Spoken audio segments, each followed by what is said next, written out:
Good morning, Learning Loraxes, and welcome to Lesson 2 of our Design and Technologies unit. So, first thing to do before we go into this lesson for today is a review of what we did yesterday. So what I want you to do is that I want you to log on to the Classroom blog and discuss any ideas of what you learned from Lesson 1. I also really want to thank you for your participation in the first lesson and for your participation in the Classroom blogs. I really like how you've been sharing your ideas with others and how you've taken new learning experiences and respectfully shared that online.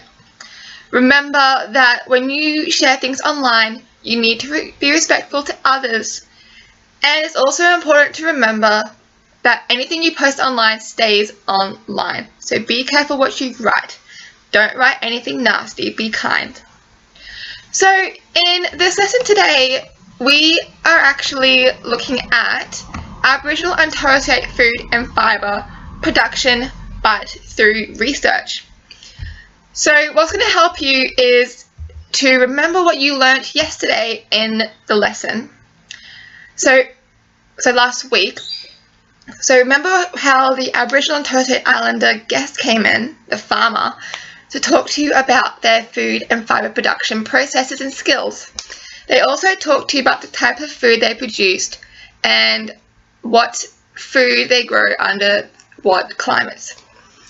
So your job today is to first off select a software that you can use, such as Google Chrome or Safari, to research data about Aboriginal and Torres Strait Islander food and fibre production. So this may include the ideal climate that they produce food in. This may include into a more thorough research of the food I talked about yesterday in the lesson for last week, or any other research that may be relevant to today's lesson and the assessment task, which I hope you went over last night before you came back into class today. Step 2 is to, after you do your research, to collect your data about the Aboriginal and Torres Strait Islander production skills and processes. So once you've done that, you need to use Microsoft Excel to collate and organize your data into a table. I'm only asking you to do it this way because I need to clearly see your thoughts and processes and to find very simply what you found from your research. Not only me, but your peers. Next, you need to also actually upload your table to the Google site. I have created a little thing so that's possible for you to do. What you need to do then is to organize yourselves into groups of 5 and allocate yourselves a role from the attached document down below. So I'm not going to go through the roles explicitly, but these also, one of the roles is researcher. For some of you, I will give you your roles just because simply I know that some of you work best in the particular roles that I've seen you undertake in this year already. Then in your groups, which by the way, these are the groups you will have for your summative assessment task, you will share the data that you found from today's lesson and you will discuss how this might be useful for the assessment task. You will then upload your work to our Year 4 assessment page under the group number allocated to you in today's class. So if you don't know where that page is, it's just right up above us.